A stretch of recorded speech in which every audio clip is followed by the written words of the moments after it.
And it came to pass at that time that Judah went down from his brethren and turned into a certain Adullamite, whose name was Hira.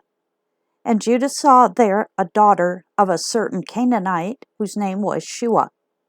And he took her and went in unto her. And she conceived and bare a son, and he called his name And she conceived again and bare a son, and she called his name Onan. And she yet again conceived and bare a son, and called his name Shelah. And he was at Chezib when she bare him. And Judah took a wife for his firstborn, whose name was Tamar. And Judah's firstborn, was wicked in the sight of the Lord, and the Lord slew him. And Judah said unto Onan, Go in unto thy brother's wife, and marry her, and raise up seed to thy brother. And Onan knew that the seed should not be his. And it came to pass, when he went in unto his brother's wife, that he spilled it on the ground, lest that he should give seed to his brother. And the thing which he did displeased the Lord, wherefore he slew him also. Then said Judah to Tamar, his daughter-in-law, Remain a widow at thy father's house, till Shelah my son be grown. For he said, Lest peradventure he die also, as his brethren did.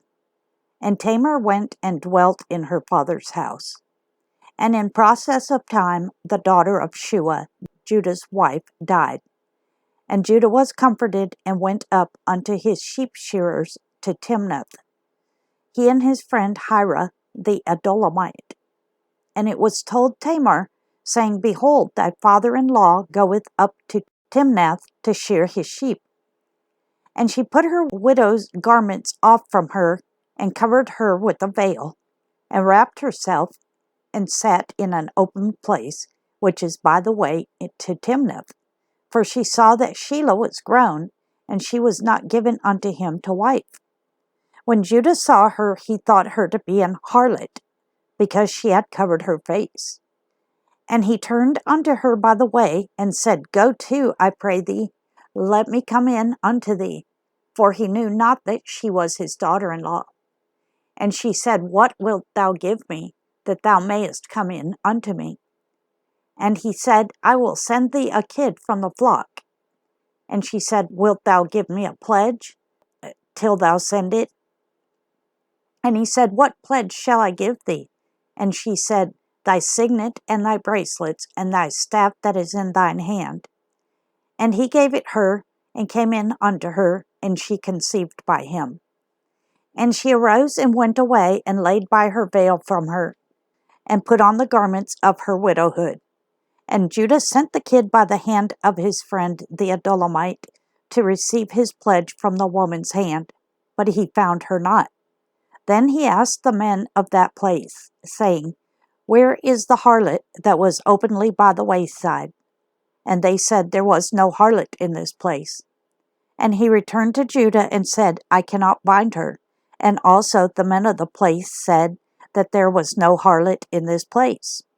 And Judah said, Let her take it to her, lest we be shamed. Behold, I sent this kid, and thou hast not found her. And it came to pass about 3 months after, that it was told Judah, saying, Tamar, thy daughter-in-law, hath played the harlot, and also, behold, she is with child by whoredom. And Judah said, Bring her forth, and let her be burnt. When she was brought forth, she sent to her father-in-law, saying, By the man whose these are, am I with child? And she said, Discern, I pray thee, whose are these, the signet and bracelets and staff? And Judah acknowledged them, and said, She hath been more righteous than I, because I gave her not to Shelah my son, and he knew her again no more. And it came to pass in the time of her travail, that, behold, twins were in her womb. And it came to pass, when she travailed, that the one put out his hand, and the midwife took and bound upon his hand a scarlet thread, saying, This came out first. And it came to pass, as he drew back his hand, that, behold, his brother came out. And she said, How hast thou broken forth? This breach be upon thee. Therefore his name was called Pharez. And afterward came out his brother that had the scarlet thread upon his hand, and his name was called Zerah.